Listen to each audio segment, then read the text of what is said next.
ড্রামার শুরুতে female lead ম্যাক্সিকে দেখানো হয় যে তার রুমে বসে স্ন্যাক্স খাচ্ছিল।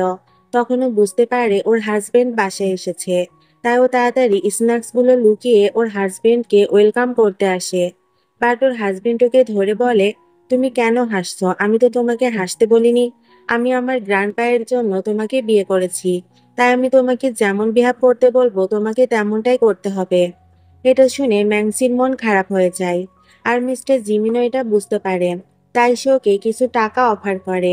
আসলে ওরা 3 বছরের জন্য কন্ট্রাক্ট ম্যারেজ করেছে।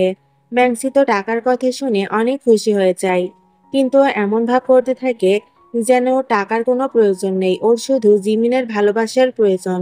জিমিন বলে, আমি ভালোবাসা ছাড়া তোমাকে সবকিছুই দিতে পারবো।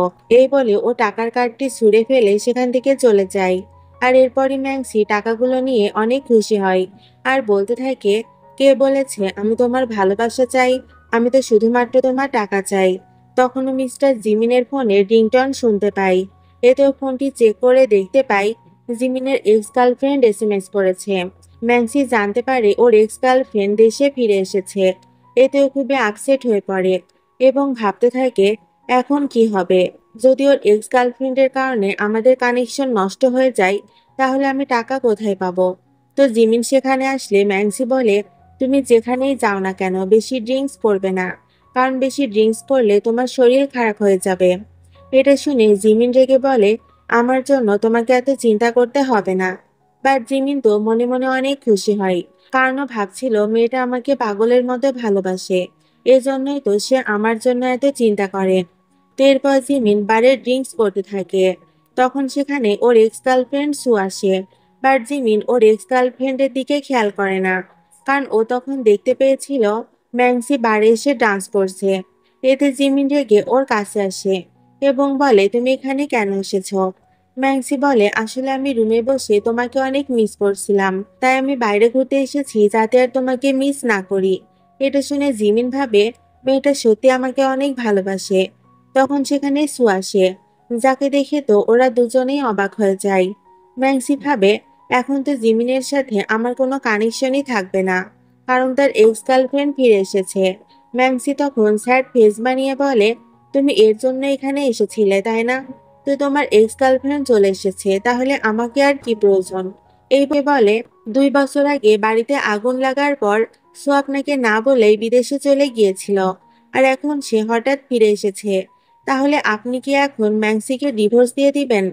জিমিন বলে, আমি জানি না কি করব। ও তখন একটা পিকচার দেখে বলে, তবে আর যাই হোক, সুয়ার এখন আগের মতো নেই, ওর বিহেভ অনেক চেঞ্জ হয়ে গেছে। এদিকে মিস্টার জিমিনের মম ম্যাক্সিকে বলে, এখন আমার ছেলের এক্স গার্লফ্রেন্ড ফিরে এসেছে, তাই আমি এখন জিমিনকে তার সাথেই বিয়ে দিব। তো তুমি আমার ছেলেকে ছেড়ে চলে যাও। সে ওকে 2 মিলিয়নের একটা চেক দেয়। বাট ম্যাক্সি কান্নার অ্যাক্টিং করতে থাকে আর বলে, আমি জিমিনকে অনেক ভালোবাসি, আমি ওকে ডিভোর্স দিতে পারবো না। ওর শাশুড়ি মা বলে, আমি জানি তুমি নাটক করছো। ম্যাক্সি বলে, ঠিক আছে, আপনি যখন এত করেই চাইছেন, তাহলে আপনি আমাকে 5 মিলিয়ন দিয়ে দিন, আমি এখান থেকে চলে যাব। তো হঠাৎ করে ওর আচরণে পরিবর্তন দেখে ওর শাশুড়ি মা তো অবাক হয়ে যায়। তো সে 5 মিলিয়নের চেকে সাইন করে দেয়। আর ম্যাক্সি খুশি হয়ে নিজের জিনিসপত্র প্যাক করে সেখান থেকে যেতে থাকে। তখন জিমিন বারবার ওকে ফোন করছিল। ম্যাক্সি বলে, আমি তোমার ফোন রিসিভ করব না। তোমার মতো মানুষের সাথে কে থাকতে চাই? তুমি যাও তোমার এক্স গার্লফ্রেন্ডের কাছে। তখন আমরা দেখতে পাই জিমিনের কাছে যেরকম পিকচার ছিল সেরকমই সেম পিকচার ম্যাক্সির কাছেও আছে। ম্যাক্সি পিকচারটা দেখে বলতে থাকে, ছোটবেলার এক অ্যাক্সিডেন্টের কারণে আমার মেমোরি হারিয়ে গেছে, আর আমার চেহারাও এখন বদলে গেছে। তো এত বড় বিপদ থেকে যে ফ্যামিলি আমাকে বাঁচিয়েছে, আমি তাদেরকে হেল্প করতে চাই। আর এরপর আমি আমার সত্যিকারের বাবা মাকে খুঁজে বের করব। অন্যদিকে জিমিন বাসায় এসে দেখতে পাই ম্যাক্সি ডিভোর্স পেপারে সাইন করে চলে গেছে। এতেও খুবই রেগে যায়। আরও অ্যাসিস্ট্যান্টকে বলে, এখনই আমার ওয়াইফকে খুঁজে বের করো। অ্যাসিস্ট্যান্ট বলে, আপনার এক্স গার্লফ্রেন্ড ফিরে আসায় ম্যাক্সি নিশ্চয় অনেক কষ্ট পেয়েছে, এজন্যই সে আপনাকে ছেড়ে চলে গেছে। জিমিন বলে, আমার পারমিশন ছাড়া ও কোথাও যেতে পারবে না, আর আমাদের কন্ট্রাক্ট শেষ হতে এখনো 1 বছর বাকি আছে। অ্যাসিস্ট্যান্ট বলে, আপনি তো সবসময় ওকে খারাপভাবে ট্রিট করেছেন, আর এজন্যই হয়তো সে আপনার সাথে থাকতে চায় না। এটা শুনে জিমি তাকে ধমক দিয়ে বলে, সময় নষ্ট না করে এখনই মেংসিকে খুঁজে বের করো। তার অ্যাসিস্ট্যান্ট গ্র্যান্ডপাকে ফোন করে বলে, মিস্টার জিমিন তার ওয়াইফের জন্য অনেক অরিড, মনে হচ্ছে সে তাকে ভালোবাসতে শুরু করেছে। তো ম্যাংসিকে কিছু গার্ড গ্র্যান্ডপায়ের কাছে ধরে নিয়ে আসে। গ্র্যান্ডপা বলে, তুমি এভাবে আমার নাতিকে ছেড়ে যেতে পারবে না, তোমাকে এখনো 1 বছর তার সাথে থাকতে হবে। ম্যাংসি বলে, তার এক্স গার্লফ্রেন্ড ফিরে এসেছে, তাহলে আমি সেখানে থেকে কি করব? আপনি আমাকে 20 মিলিয়নের জায়গায় 15 মিলিয়ন দিয়ে দিন, আমি এই টাকা নিয়েই চলে যাব। কিন্তু গ্র্যান্ডপা বলে, কন্ট্রাক্টের টাইম সম্পূর্ণ না করলে তুমি একটা টাকাও পাবে না। তুমি এখনই জিমিনের কাছে গিয়ে কোনো বাহানায় তাকে মানিয়ে নাও। ম্যাংসি তখন সেখান থেকে পালানোর চেষ্টা করে, কিন্তু গার্ডদের দেখেও বুঝতে পারে এখান থেকে পালানোর কোনো উপায় নেই। তাই ও গ্র্যান্ডপায়ের কথা মানতে বাধ্য হয়। এরপরও ওর সিস্টারকে ফোন করে বলে, তুমি তোমার মায়ের খেয়াল রাখো, আমি আসতে পারবো না কিন্তু টাকা পাঠিয়ে দিব। আসলে অ্যাডপ্টেড ফ্যামিলি ওকে অতীতের দুর্ঘটনা থেকে বাঁচিয়েছিল, আর এ কারণেই ম্যাংসি তাদের দুঃসময়ে তাদের হেল্প করছে। ম্যাংসি ভাবতে থাকে, ডিভোর্সের জন্য আমাকে মিস্টার জিমিনকে রাজি করাতে হবে, তাহলে আর গ্র্যান্ডপা আমাকে কিছুই বলতে পারবে না। দেন ও বুঝতে পারে জিমিন এখানে আসছে, তাই ও শুয়ে অসুস্থ হওয়ার নাটক করতে থাকে। জিমিন বলে, এত তাড়াতাড়ি কন্ট্রাক্ট টার্মিনেট করার সাহস তুমি কোথায় পেলে? ম্যাংসি বলে, আমি অনেক অসুস্থ, মনে হয় না আমি আর বেশি দিন বাঁচব। আর তোমার এক্স গার্লফ্রেন্ড ফিরে এসেছে, তাই তোমার আমাকে ডিভোর্স দিয়ে তার কাছে যাওয়া উচিত। জিমিন বুঝতে পারে ও নাটক করছে। ও তখন বলে, তোমার ফেস দেখে তো মনে হচ্ছে না তুমি মারা যাবে। যতক্ষণ না আমাদের কন্ট্রাক্টের টাইম ফুলফিল না হবে, ততক্ষণ তুমি কোথাও যেতে পারবে না। এই বলে সে ওকে জোর করে তুলে নিয়ে যেতে থাকে। তো সু ডক্টর হান নামের এক ব্যক্তিকে বলে ম্যাংসির ব্যাপারে ইনভেস্টিগেশন করতে। ডক্টর হান বলে, ম্যাংসি এমন এক ফ্যামিলিতে থাকে যারা ওকে 3 বছর আগে অগ্নি দুর্ঘটনা থেকে বাঁচিয়েছিল। এতে ম্যাংসির অর্ধেক ফেস খারাপ হয়ে গিয়েছিল, এ কারণে ওকে ফেস সার্জারিও করাতে হয়েছিল। এটা শুনে সু ভাবে, ম্যাংসির ঘটনার সাথে আমার ঘটনার অনেক মিল রয়েছে। ও তখন ডক্টর হানকে বলে, তুমি ওর উপর নজর রাখো। তখনও দেখতে পাই জিমিন ম্যাংসিকে নিয়ে এদিকে আসছে। ও তখন দৌড়ে সেখানে যায়। দেন ম্যাংসি আবারও বলতে থাকে, তোমার এক্স গার্লফ্রেন্ড ফিরে এসেছে, তাই আমাকে ছেড়ে দাও। জিমিন বলে, তুমি চুপ করে এখানে দাঁড়িয়ে থাকো। জিমিন সুকে বলে, তুমি এখানে কি করছো? সু বলে, আমি তোমাকে মিস করছিলাম, তাই তোমার সাথে দেখা করতে চলে আসলাম। জিমিন বলে, আমি তোমার সাথে কথা বলতে চাই না, তুমি এখান থেকে চলে যাও। বাট সু বলে, আমি জানি তোমাদের ডিভোর্স হতে চলেছে, তাহলে তুমি এই মেয়েটার পিছনে কেন পড়ে আছো? আর এমনিতেও তো এই মেয়েটা তোমাকে টাকার জন্যই বিয়ে করেছিল। ম্যাংসি বলে, হ্যাঁ, তুমি আমাকে টাকা দিয়ে দাও, আমি চলে যাব। এটা শুনে সু ওকে টাকা দিতে থাকে। এতে জিমিনের অনেক খারাপ লাগে। ও তখন সুকে থামিয়ে নিজে ওকে অনেক টাকা দিয়ে দেয় এবং বলে, এখান থেকে চলে যাও, আর কখনো নিজের চেহারাও আমাকে দেখাবে না। ম্যাংসি বলে, ঠিক আছে, তোমরা দুজন ভালো থেকো। এই বলেও চলে যায়। বাট রুমে আসার পর ও অনেক দুঃখী হয়ে যায়। ও ভাবতে থাকে, ওদের দুজনকে একসাথে দেখে আমার কেন এত খারাপ লাগছে। আমার জিমিনের কথা ভুলে যাওয়া উচিত। তো সু জিমিনের ক্লোজ হওয়ার চেষ্টা করে। জিমিন বলে, তুমি আর আগের মতো নেই। এটা শুনে সু নিজের ফেস টাচ করে বলে, আমার মুখে কি হয়েছে? জিমিন বলে, না, আসলে আমি আগের মতো তোমার সাথে ম্যাচ করতে পারছি না, তাই তুমি আমার থেকে দূরে থাকো। এই বলেও চলে যায়। এতে সু অনেক রেগে যায়। ও ভাবতে থাকে এসব কিছু ম্যাংসির জন্যই হয়েছে। তখন ও কাউকে ফোন করে বলে, ম্যাংসিকে রাস্তা থেকে সরিয়ে দাও। এরপর ম্যাংসিকে কিছু গুন্ডা ধরে নিয়ে যায়। ম্যাংসি বলতে থাকে, আমাকে কেন ধরে নিয়ে এসেছ? আমাকে ছেড়ে দাও। তখন সু এসে বলে, আমি তোমাকে কিভাবে ছেড়ে দিতে পারি? তোমার জন্য আমার লাইফটা শেষ হয়ে গেছে। ম্যাংসির চোখ বাঁধা থাকায় ও সুকে চিনতে পারে না।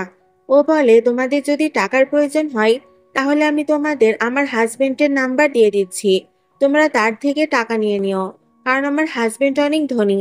আর এটা শুনে সু অনেক রেগে যায়, কারণ ম্যাংসি এখনো জিমিনকে নিজের হাজবেন্ড বলে দাবি করছিল। এদিকে অ্যাসিস্ট্যান্ট জিমিনকে বলে, সু ম্যাডাম 2 বছর আগে বিদেশে গিয়ে নিজের ফেস সার্জারি করিয়েছে এবং এরপর থেকে তার আচরণ এরকম বদলে গেছে। জিমিন বলে, তুমি এ ব্যাপারে পুরো ইনফরমেশন কালেক্ট করো। অন্যদিকে সু ম্যাংসিকে হিট করে বলে, তুমি যদি মুক্তি পেতে চাও তাহলে আমার পায়ে টাচ করে ক্ষমা চাও। কিন্তু ম্যান্সি ওর পায়ে কামড় বসিয়ে দেয়। এতে সু রেগে গুন্ডাগুলোকে বলে সেখানে আগুন লাগিয়ে দিতে, আর গুন্ডাগুলো এমনটাই করে। বাট জিমিন ততক্ষণে ম্যান্সির নিখোঁজ হওয়ার ব্যাপারে জানতে পারে। দেনও সেখানে এসে ওকে রেস্কিউ করে। তো ম্যান্সির জ্ঞান ফিরলেও বলে, তুমি এখানে কি করছো? তুমি কি আমাকে বাঁচিয়েছো? জিমিন বলে, আসলে অ্যাসিস্ট্যান্ট তোমাকে বাঁচিয়েছে, আর আমি তোমাকে দেখতে এসেছি। এটা শুনে ম্যান্সি ভাবে, সত্যিই তো, জিমিন কেন আমাকে বাঁচাতে আসবে? তখন সেখানে সু একটা বুকে নিয়ে আসে আর বলে, শুনলাম ম্যান্সির ওপর নাকি হামলা হয়েছে, তাই আমি ওকে দেখতে আসলাম। এরপর অ্যাসিস্ট্যান্ট জিমিনকে বলে, যে গুন্ডাগুলো ম্যান্সিকে কিডন্যাপ করেছিল সেগুলো সু ফ্যামিলির বডিগার্ড। মনে হচ্ছে এর পিছনে সু ম্যাডামের বাবা মায়ের হাত আছে। জিমিন বলে, না, ওর বাবা মা অনেক ভালো মানুষ। মনে হচ্ছে এর পিছনে সুয়েরই হাত রয়েছে, তাই তুমি ওর উপর নজর রাখো। এরপর জিমিন ওদের কথা শুনতে থাকে, যেখানে ম্যান্সি সুকে বলছিল, আমি টাকা পেয়ে গেছি, তাই আর আমি তোমাদের মাঝখানে আসবো না। আমি তো শুধুমাত্র টাকার জন্যই জিমিনের সাথে ছিলাম। আর এটা শুনে জিমিনের অনেক খারাপ লাগে। আসলে ম্যান্সি এজন্য এসব বলছিল কারণ সু ওকে অনেক ইনসাল্ট করছিল। সু বলে, তুমি কি ভেবেছো জিমিন তোমাকে ভালোবাসে? তুমি তো এতদিন আমার সাবস্টিটিউট হয়ে ওর সাথে ছিলে। তুমি কখনোই আমার জায়গা নিতে পারবে না। এতে ম্যান্সি রেগে বলে, জিমিন যদি তোমাকে এতই ভালোবাসে তাহলে ওকে বলো না তোমাকে বিয়ে করতে। আমার তো মনে হয় না সে তোমাকে লাইক করে। এতে সু রেগে ওকে মারতে আসে, আর ম্যান্সি তো বুকে দিয়ে ওর ফেসে হিট করে দেয়। সু বলে, তুমি এটা কি করলে? তুমি কি আমার ফেস খারাপ করতে চাও? ম্যান্সি বলে, এই ছোট আঘাতে কেন তোমার ফেস খারাপ হবে? তুমি এমন ভাবে বলছো যেন তুমি ফেসে প্লাস্টিক সার্জারি করিয়েছ। সু বলে, না, এটা আমার রিয়েল ফেস। তখন সেখানে ডক্টর হান আসে, আর সু তাকে অদ্ভুত ইশারা করে চলে যায়। এরপর জিমিন গ্র্যান্ডপাকে বলে, আমি ম্যাক্সির সাথে থাকতে চাই না, কারণ সে শুধুমাত্র টাকার জন্যই আমাকে বিয়ে করেছে। গ্র্যান্ডপা বলে, না, তোমাদেরকে আরো 1 বছর একসাথে থাকতে হবে। এটা শুনে জিমিন ভাবতে থাকে, আরো 1 বছর এই লোভী মেয়েটাকে আমাকে সাফার করতে হবে। এদিকে ম্যাক্সি স্বপ্ন দেখে কেউ একজন কাউকে মারার চেষ্টা করছে। এতেও ঘাবড়ে গিয়ে ঘুম থেকে উঠে পড়ে। দেন ডক্টর হান এসে বলে, আপনার কি হয়েছে? ম্যাক্সি বলে, আমি স্বপ্নে দেখলাম কেউ একজন আগুন জ্বালিয়ে কাউকে মারার চেষ্টা করছে। এটা শুনে ডক্টর হানও অবাক হয়ে যায়। ম্যাক্সি ভাবে, আমি স্বপ্নে সুকে কেন দেখলাম, আর ফেসে এত বড় দাগওয়ালা মেয়েটাই বা কে? এরপর ডক্টর হান ওর কেয়ার করছিল। তখন সেখানে জিমিন এসে বলে, আমার ওয়াইফের কেয়ার করার তোমার কোনো প্রয়োজন নেই। এই বলে সে ওকে কেবিনে নিয়ে আসে, আর বলে, তুমি ডক্টর হানের থেকে দূরে থাকবে। ম্যাক্সি রেগে বলে, তোমার প্রবলেম কি? তুমি চাইলে সুয়ের সাথে থাকতে পারো, কিন্তু এর আগে আমাকে ডিভোর্স দিয়ে দাও। ডিভোর্সের কথা শুনে জিমিনের মুখটা মলিন হয়ে যায়। ও বলে, গ্র্যান্ডপা চায় না এখন আমাদের ডিভোর্স হোক। ম্যাক্সি বলে, কিন্তু আমি তো চাই। এই বলে ও জিমিনকে মারতে থাকে, বাট জিমিন ওর পা ধরে ফেলে আর বলে, ডিভোর্সটা আমি তোমাকে দিব না, কিন্তু আমি তোমাকে অনেক টাকা দিতে পারি। এই নাও কার্ড, এখানে আনলিমিটেড টাকা রয়েছে। তো টাকার কথা শুনতেই ম্যাক্সির এক্সপ্রেশন চেঞ্জ হয়ে যায়। আরও বলে, হাবি, তুমি সত্যি অনেক ভালো। ওর এমন আচরণ দেখে জিমিন ভাবতে থাকে, সত্যি কি এই মেয়েটা টাকার জন্য আমার সাথে রয়েছে? তখন ওর মনে পড়ে ম্যাক্সি একবার ওকে বাঁচাতে গিয়ে নিজেকে হার্ট করে ফেলেছিল। জিমিন এতে ভাবে, ম্যাক্সি শুধুমাত্র টাকার জন্য আমার সাথে নেই, নিশ্চয় আমার জন্য ওর মনে কিছু না কিছু ফিলিংস আছে। তো টাকা পেয়ে ম্যাক্সি ওকে খুশিতে কিস করতে থাকে। দেন সেখানে ওর সিস্টার চলে আসে। তাকে দেখে জিমিন সেখান থেকে চলে যায়। ওর সিস্টার বলে, তুমি তো বলেছিলে মিস্টার জিমিনের সাথে তোমার কন্ট্রাক্ট শেষ হয়ে গেছে, তাহলে এসব কি হচ্ছিল? ম্যাক্সি বলে, আসলে আমাদের আরো 1 বছর একসাথে থাকতে হবে। ওর সিস্টার বলে, মায়ের চিকিৎসার জন্য অনেক টাকা জমা হয়ে গেছে, তাই তোমার আর ওর সাথে থাকার প্রয়োজন নেই। ম্যাক্সি বলে, শুধুমাত্র 1টা বছরই তো, আমি মানিয়ে নিব। তো এসব নিয়ে না ভেবে চলো আমরা শপিং করি, কারণ আমার কাছে অনেক টাকা আছে। পর ওরা অনেক শপিং করতে থাকে, আর এসবের নোটিফিকেশন জিমিনের কাছে আসে। জিমিন ওকে ফোন করে বলে, তুমি কি পাগল হয়ে গেছো যে এত টাকা ওয়েস্ট করছো? ম্যাক্সি বলে, আমি টাকা ওয়েস্ট করছি না, আমি তো তোমার জন্য শপিং করছি। তোমার কি মনে আছে তুমি লাস্ট বার কবে তোমার জন্য শপিং করেছিলে? এটা শুনে জিমিন অনেক খুশি হয় এবং বলে, আমার জন্য শপিং না করে তুমি নিজের জন্য শপিং করো, আর আমি কিছুক্ষণের মধ্যে ওখানে আসছি। তো এটা শুনে ম্যাংসি আরো শপিং করতে থাকে। ও একটা ড্রেস পছন্দ করে। তখন সেখানে সু এসে বলে, তুমি ড্রেসটা অ্যাফোর্ড করতে পারবে না, কারণ এখন তো তোমার কাছে জিমিনের টাকা নেই। ম্যাংসি তখন ওকে জিমিনের কার্ডটাই দেখিয়ে দেয়। সু বলে, তুমি এই কার্ড কোথায় পেয়েছো? তুমি কি এটা চুরি করেছো?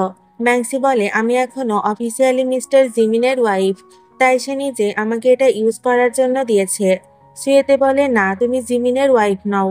ও তখন গার্ডদের বলে, একে এখান থেকে বের করে দাও, কারণ এই মেয়েটা একটা চোর। ম্যাংসি বলে, আমি চোর নই, আমি আমার হাজবেন্ডের প্রপার্টি ইউজ করছি।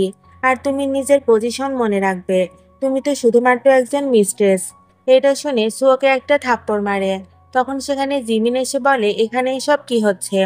ওকে দেখা মাত্রই ম্যাংসি ওকে হাঁক করে বলে, ভাবি দেখো না, সু আমাকে শপিং করতে মানা করছে। জিমিন সুকে দেখে বলে, তুমি এখানে কি করছো? সু বলে, আমি এখানে কিছু জিনিসপত্র কেনার জন্য এসেছি। তুমি তো জানো কাল আমার বার্থডে, তাই তোমাকে আমার সাথে বার্থডে পালন করতে হবে। সু তখন ওকে মনে করিয়ে দেয় যে জিমিন প্রমিস করেছিল সে সব সময় ওর বার্থডেতে ওর পাশে থাকবে। এটা শুনে ম্যাংসি বলে, কাল আমারও বার্থডে, তাই তোমাকে আমার সাথে বার্থডে সেলিব্রেট করতে হবে, কারণ আমি তোমার ওয়াইফ। জিমিন তো এদের দুজনের মাঝখানে ফেসে যায়। ও তখন বলে, আমি আমার প্রমিস ভাঙতে পারবো না, তাই আমাকে সুয়ের সাথে যেতে হবে। এই বলে ও সুয়ের সাথে চলে যায়। আর এতে ম্যাংসি খুবই আপসেট হয়ে যায়। ওর সিস্টার বলে, তুমি কি ঠিক আছো? ম্যাংসি বলে, হ্যাঁ, ও যার সাথে যেতে চায় ওকে যেতে দাও। আমাদের কাছে টাকা আছে, তাই চলো আমরা শপিং করি এবং ভালো কিছু খাওয়া দাওয়া করি। এদিকে সুয়ের সাথে চলাফেরা করতে জিমিনের একদমই ভালো লাগছিল না। তো জিমিন সুকে কিছু জিনিসপত্র কিনে দেয় এবং এরপরও বাসায় আসে। জিমিন মেয়েডকে বলে, ম্যাংসি কোথায়? মেয়েড বলে, ও তো এখনো বাসায় আসেনি। জিমিন ভাবে ম্যাংসি হয়তো আপসেট হয়ে গেছে, এজন্যই সে এখনো বাসায় আসেনি। তো জিমিন সুয়ের বার্থডেতে ওর সাথে দেখা করে।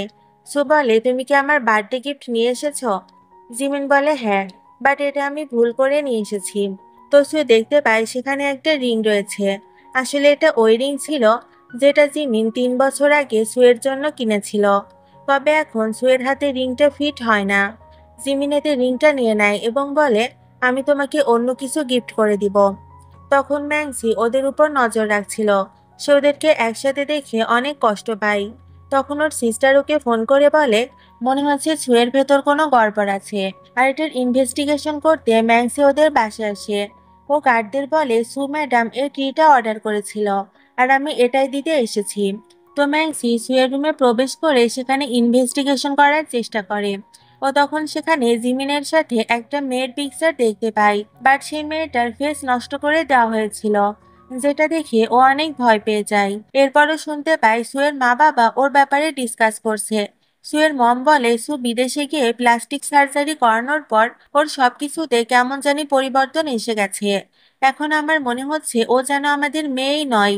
তখন সুয়ের মম ম্যাংসির চোখ দেখে বলতে থাকে, এটা তো আমাদের মেয়ে। সুয়ের বাবা বলে, না, এটা আমাদের মেয়ে নয়। তুমি সব সময় কেন তোমার মেয়েকে নিয়ে কনফিউজ হয়ে যাও? ম্যাংসি তখন বলে, আসলে আমি এখানে কিছু জিনিসপত্র ডেলিভারি দিতে এসেছিলাম। এই বলেও চলে যায়। এরপর অ্যাসিস্ট্যান্ট জিমিনকে বলে, সু ম্যাডামের ব্যাপারে অনেক বড় একটা নিউজ জানা গেছে। আপনি তো জানেন সু ম্যাডাম বিদেশে গিয়ে প্লাস্টিক সার্জারি করিয়েছে, কিন্তু আপনার কি মনে আছে তার একজন মেয়েড ছিল? জিমিনের তখন মনে পড়ে সুয়ের মেয়েড একবার ওর সাথে ফ্ল্যাট করার চেষ্টা করেছিল, আর ওই মেয়েডের হাতে একটা তিলও ছিল, যেরকম তিল জিমিন ওই দিন সুয়ের হাতেও দেখেছিল। জিমিন বলে, তুমি আরো ভালোভাবে এ ব্যাপারে ইনভেস্টিগেশন করো, আমাদের জানতে হবে এটা আসল সু কিনা। তো জিমিন সুকে ডিনারে ইনভাইট করে আর ভাবতে থাকে, ওর ব্যাপারে জানতে হলে আমাকে ওর কাছাকাছি যেতে হবে। এদিকে হান ম্যাংসিকে ডিনারে নিয়ে আসে। ম্যাংসি বলে, তুমি আমাকে এত ভালোভাবে কেন ট্রিট করছো? হান বলে, কারণ আমি তোমাকে লাইক করি।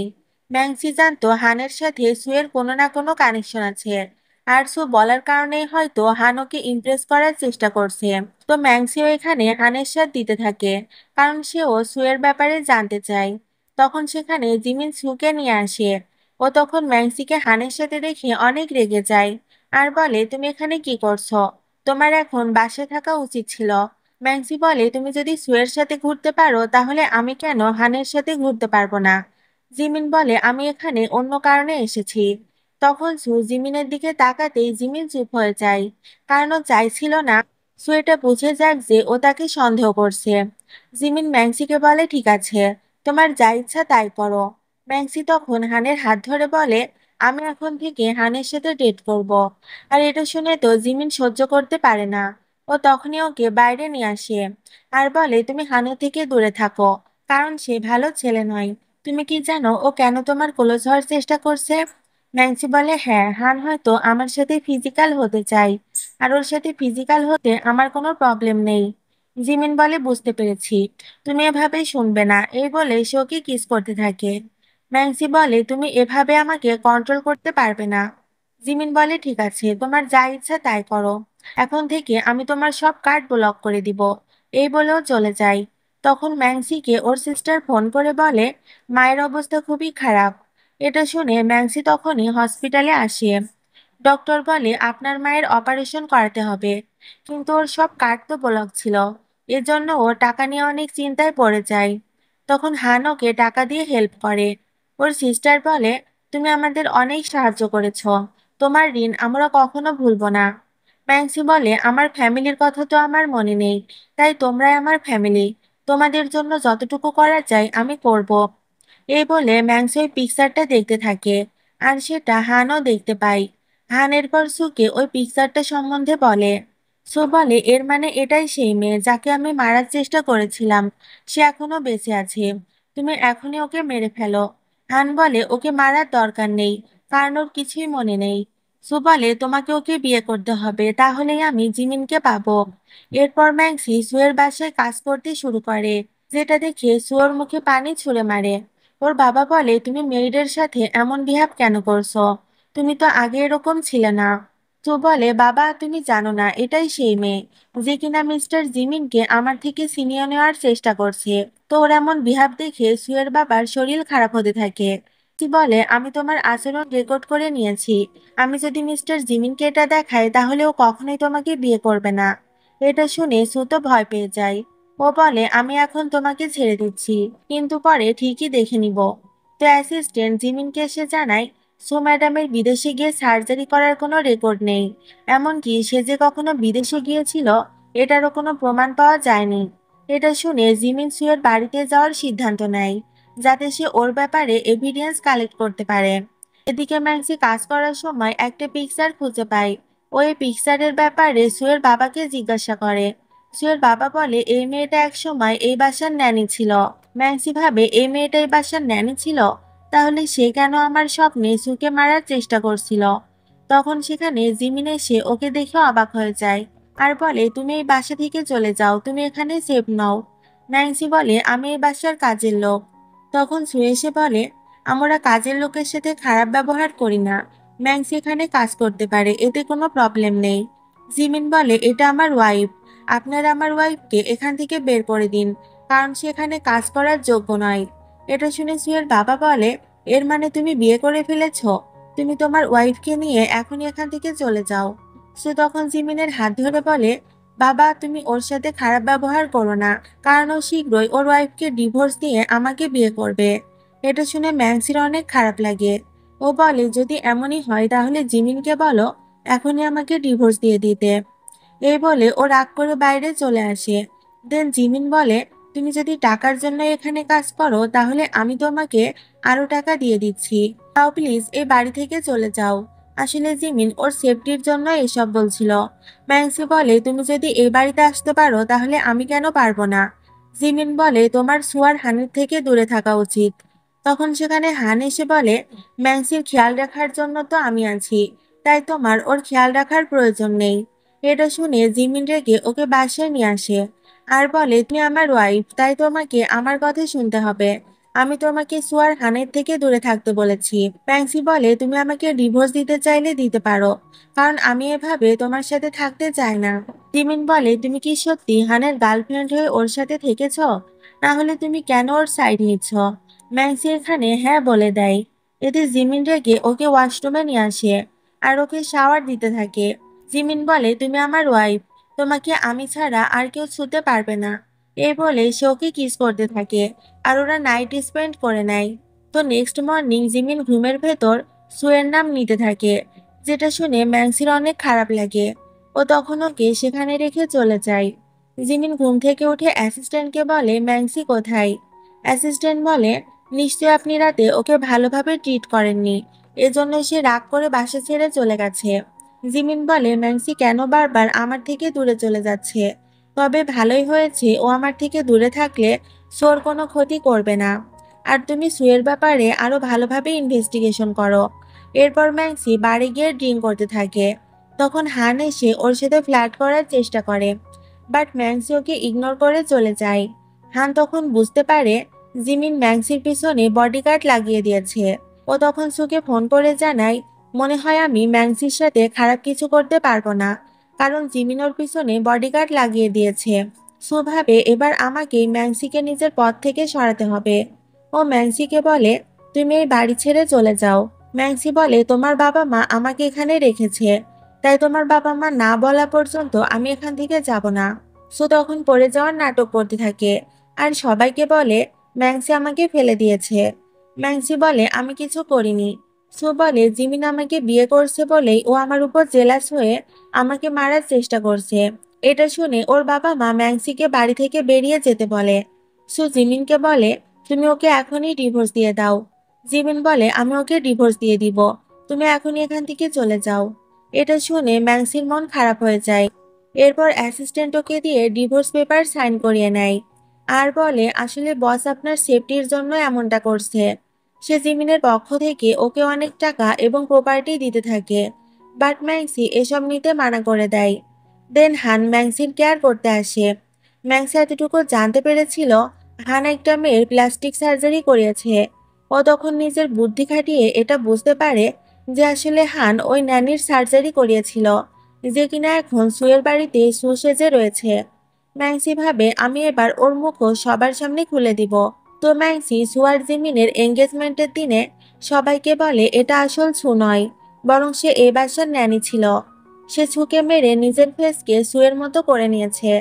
এটা শুনে সু বলতে থাকে এই মেয়েটা পাগল হয়ে গেছে, একে এখনই এখান থেকে বের করে দাও। বাট সুয়ের মম ওর কথায় বিশ্বাস করে আর ওকে সম্পূর্ণ কথাটা বলার সুযোগ দেয়। এতে সু ওর মায়ের উপর রাগ করতে থাকে, বাট কথা শেষ করার আগেই ম্যাক্সির ওপর ঝাড়বাতি পড়ে যায়। এতেও আহত হয়। জিমিন তাড়াতাড়ি ওকে হসপিটালে নিয়ে যেতে থাকে। তো সু ওকে থামানোর চেষ্টা করলে জিমিন ওর কোনো কথাই শোনে না। তো জিমিন ম্যাক্সিকে হসপিটালে অ্যাডমিট করে। তখন অ্যাসিস্ট্যান্ট এসে বলে আসলে হান ম্যাক্সির উপর ঝাড়বাতি দিয়ে অ্যাটাক করেছে।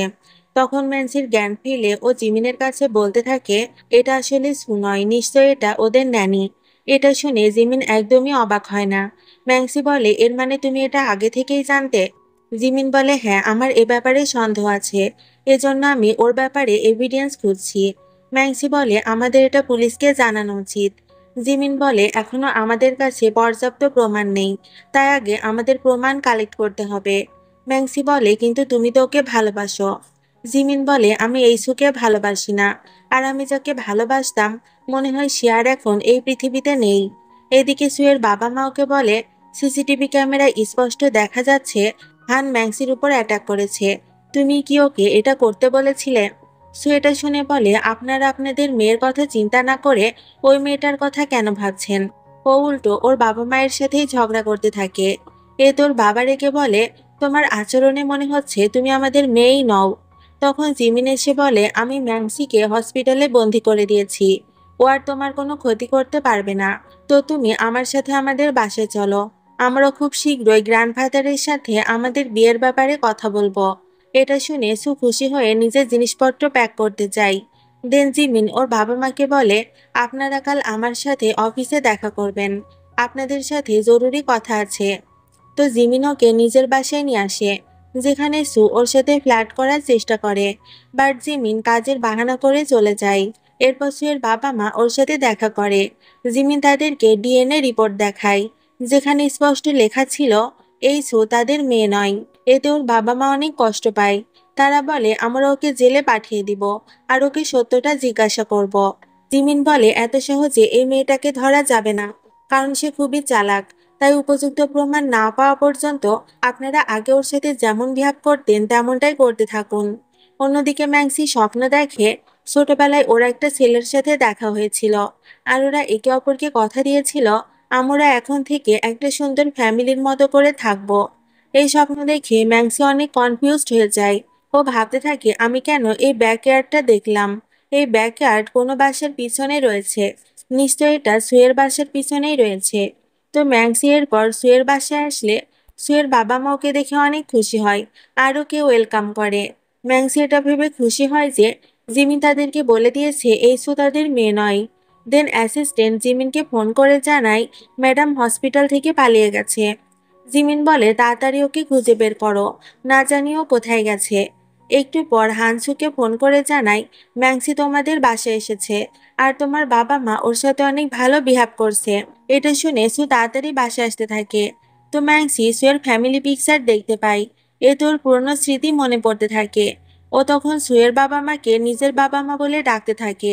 আর এটা দেখে সু অনেক রেগে যায় এবং বলে তুমি আমার বাবা মাকে নিজের বাবা মা কেন বলছো। এই বলে সে ওর গায়ে হাত ওঠাতেই যাচ্ছিল, কিন্তু ওর বাবা ম্যাক্সিকে প্রোটেক্ট করে। দেন জিমিন এসে সুকে সামলায়। সু বলে দেখো, এই মেয়েটা আমার কাছ থেকে আমার সবকিছু ছিনিয়ে নেওয়ার চেষ্টা করছে। জিমিন বলে আজ আমি ওকে শিক্ষা দিচ্ছি। এই বলে ও ম্যাক্সিকে জোর করে বাইরে নিয়ে আসে। হান এসব দেখে বলে আজ প্রথমবার জিমিন ম্যাক্সির উপর এত রেগে গেছে। সু বলে জিমিন ওকে কন্ট্রোল করতে না পারলে আমি ওকে মেরে ফেলবো। এদিকে জিমিন তো ম্যাক্সিকে বোকা দেওয়ার অ্যাক্টিং করছিল, কিন্তু আসলে তো ওরা রোম্যান্স করছিল। জিমিন বলে ডিএনএ টেস্টের রিপোর্ট চলে এসেছে। আসলে এটা সু নয়, বরং তার ন্যানি। এই ন্যানির সাথে ডক্টর হানের ছোটবেলা থেকেই সম্পর্ক রয়েছে। ডক্টর হানের এখন অনেক ঋণ হয়ে গেছে, তাই ওরা সুকে মেরে তার ফেস নিয়ে সুয়ের সব প্রপার্টি পেতে চায়। একবার ওই প্লাস্টিক সার্জারি রিপোর্ট পেয়ে গেলে আমরা এদেরকে জেলে পাঠিয়ে দিব। এরপর হান ম্যাক্সির সাথে দেখা করতে আসে। ম্যাক্সি বলে আমি যখন অসুস্থ ছিলাম তখন তো তুমি আমার সাথে দেখা করতে আসোনি, তাহলে এখন কেন এসেছো? হান বলে আমি তখন বিজি ছিলাম, কিন্তু আমি তোমাকে সত্যিই ভালোবাসি। এজন্যই আমি আজ তোমাকে শপিং করাবো আর আমাদের বাসায় ডিনারে নিয়ে যাব। ম্যাক্সি ভাবে হানের বাসায় গেলে আমি ওর বিরুদ্ধে প্রমাণ জোগাড় করতে পারবো।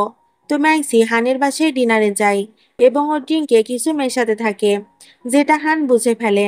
হান তখন ড্রিঙ্কটা পান করার অ্যাক্টিং করে, কিন্তু আসলে ও সেটা ফেলে দিয়েছিল। আর একটু পর ও অজ্ঞান হয়ে যাওয়ার নাটক করে। ম্যাক্সি তখন ওর পকেট থেকে একটা চাবি বের করে নেয় আর বলে হান তুমি ভুল মানুষের সাথ দিচ্ছ, এজন্যই আমাকে এমনটা করতে হচ্ছে। তো ম্যাক্সি ওর গোপন রুমে গিয়ে সকল এভিডেন্স পেয়ে যায় যে হান বিদেশে নয়, বরং দেশে সুয়ের সার্জারি করেছে। তখন সেখানে হান চলে আসে। এতে ম্যাক্সি অনেক ভয় পেয়ে যায়। হান বলে আজ আমি তোমাকে মেরে ফেলবো, তাহলে সব খেলা শেষ হয়ে যাবে। ম্যাক্সি বলে তুমি আমাকে মেরে ফেললেও ওই ফেক সুকে বাঁচাতে পারবে না, কারণ ওর সত্যিটা সবাই জেনে গেছে। কিন্তু এরপরও হান ওর কথা না শুনে ওকে অজ্ঞান করে দেয়। তখন সেখানে জিমিন এসে হানকেও হিট করে অজ্ঞান করে দেয়। এদিকে সু হানের কাছে আসছিল। তখন ওর বাবা বলে তুমি আমাদের ফ্যামিলি প্রপার্টি কেন হানের নামে করে দিয়েছ। সু বুঝতে পারে ও আর সত্যটা লুকাতে পারবে না, তাই সে ওর বাবা মাকে মেরে ফেলার ডিসিশন নেয়। তখন ওর মম এসে বাবাকে বলে জিমিন বলেছে সুকে হানের বাসায় নিয়ে যেতে, তাই এখন ওর সাথে কোনো ঝামেলা করো না। এটা শুনে ওর বাবা ওর সাথে ভালো ব্যবহার করতে থাকে আর বলে আমাদের বলো হান কি তোমাকে ব্ল্যাকমেল করেছে। এটা শুনে সু তখন নাটক করতে থাকে আর বলে হ্যাঁ, হান আমাকে ব্ল্যাকমেল করেছে, এজন্যই আমি প্রপার্টি ওর নামে দিতে বাধ্য হয়েছি। এদিকে হানের জ্ঞান ফিরলে ম্যাক্সি আর জিমিন ওকে বোঝাতে থাকে যে সুয়ের মতো মেয়ে কাউকে কখনো ভালোবাসতে পারে না, সে নিজের স্বার্থের জন্য তোমাকে ইউজ করছে। কিন্তু হান ওদের কথা বিশ্বাস করে না। তখন সেখানে সু এসে বলে তুমি নাকি আজ ম্যাক্সিকে মারার চেষ্টা করেছিলে, তুমি এতটা নিষ্ঠুর কিভাবে হতে পারলে। জিমিন বলে তুমি কিভাবে জানলে যে হান ম্যাক্সিকে মারার চেষ্টা করেছিল। এটা শুনে সু টপিক চেঞ্জ করে দেয় আর বলে হান খুবই লোভী, সে তোমার প্রপার্টি পাওয়ার জন্য তোমার সাথে বিয়ে করার জন্য আমাকে ফোর্স করেছে। এটা শুনে হান তো অবাক হয়ে যায়। ও বলে তুমি আমাকে ধোঁকা কিভাবে দিতে পারো। তখনও সুয়ের সত্যটা সবাইকে বলতে থাকে যে তুমি তো রিয়েল সু নও, তুমি তো সুকে মেরে ওর ফেস ডুপ্লিকেট বানিয়েছ। সু বলে এসব মিথ্যা, বাবা মা আমি তোমাদের বায়োলজিক্যাল ডটার। জিমিন তখন ওকে ডিএনএ রিপোর্ট দেখায় আর বলে মিথ্যা বলো না, আমরা সত্যিটা জেনে গেছি। কিন্তু সু সেটা ছিঁড়ে ফেলে। ওর মম বলে, বলো আমাদের সত্যিকারের মেয়ে কোথায়? এটা শুনে সু হাসতে থাকে আর বলে, হ্যাঁ আমি বলছি আমি সুকে কিভাবে মেরেছিলাম। এই বলে সে পুরনো ঘটনা আবারও রিপিট করতে থাকে, যেটা শুনে ম্যাক্সির মাথায় পেইন শুরু হয়। ওরও তখন পুরনো কথা মনে পড়তে থাকে। ম্যাক্সি বলে, প্লিজ চুপ করো, রিয়েল সু মরেনি, সে এখনো বেঁচে আছে। এটা শুনে ফেক সু ওর গলায় নাইফ রেখে দেয় আর বলে, তুমি মরে যেও কিভাবে ফিরে আসতে পারো? আমি তোমাকে কোনো কিছু ফিরে পেতে দিব না। ম্যাক্সি বলে, মম ড্যাড আমি তোমাদের মেয়ে সু। ফেক সু বলে, এটা কিভাবে হতে পারে? আপনারা এর ফেস দেখুন। ম্যাক্সি বলে, আসলে ওই দিন ফেক সু আগুন জ্বালিয়ে আমার ফেস নষ্ট করে দিয়েছিল, এজন্য প্লাস্টিক সার্জারি করিয়ে আমার ফেস চেঞ্জ করতে হয়েছে। ম্যাক্সি ওর বাবা মায়ের সাথে কাটানো পুরনো ঘটনার কথা বলতে থাকে, যেটা শুনে ওরা সবাই বুঝে যায় যে এটাই রিয়েল সু। ফেক্সু বলে, না আমি তোমাকে সুখে থাকতে দিব না, কারণ তুমি সবকিছু পেয়েছো আর আমি কিছুই পাইনি। ও তখন ম্যাক্সিকে মারার চেষ্টা করলে ডক্টর হান এসে ওর উপর অ্যাটাক করে আর বলে, তুমি লোভে পাগল হয়ে গেছো। তোমার কাছে এখন সবকিছু থাকা সত্ত্বেও তুমি জিমিনকে বিয়ে করতে চেয়েছো, কারণ তুমি আরো ধনী হতে চাও। হান ওকে অনেক কথা শোনাতে থাকে। দেন হঠাৎ করে সু হানকে মেরে ফেলে, যেটা দেখে সবাই তো অবাক হয়ে যায়। এরপর ম্যাক্সিকে হসপিটালে অ্যাডমিট করা হয়। ডক্টর বলে, ওর ব্রেনে আঘাত লেগেছে, জ্ঞান ফেরার পর হয়তো ওর পুরনো সবকিছু মনে পড়ে যাবে, না হলে ও সবকিছু ভুলে যাবে। জিমিন ভাবতে থাকে, জানি না তুমি সু হয়ে ফিরে আসবে নাকি ম্যাক্সি হয়ে ফিরে আসবে, তবে তুমি যেই হও না কেন আমি তোমাকে সবসময় ভালোবেসে যাব। এরপর ম্যাক্সি জিমিনকে না চেনার অ্যাক্টিং করতে থাকে, বাট এরপরও জিমিন সবসময় ওর কাছাকাছি থাকে আর ওর অনেক কেয়ার করতে থাকে। একদিন ওর মম বলে, তোমার কি সত্যিই জিমিনের কথা মনে নেই? ডক্টর হান তো এখন মারা গেছে আর জিমিন ফেক্সুকেও জেলে পাঠিয়ে দিয়েছে। ম্যাক্সি বলে, আমার সবকিছু মনে আছে, আমি তো এমনি জিমিনের সাথে মজা করেছিলাম। আর এটা জিমিনও শুনতে পাই। ও তখনই এসে ম্যাক্সিকে টিস করতে থাকে। ম্যাক্সি বলে, তুমি আমাকে এত জ্বালাচ্ছ কেন? জিমিন বলে, আমি তো তোমাকে সারা জীবনই জ্বালাবো, আর আজকে আমরা আবারও রিম্যারেজ করব। এই বলে সে ওকে নিয়ে যেতে থাকে। আর এখানে এই ড্রামাটির হ্যাপি এন্ডিং হয়ে যায়। তো তোমাদের কেমন লেগেছে ড্রামাটি অবশ্যই কমেন্টে জানাবে। আজকের মতো আল্লাহ হাফেজ।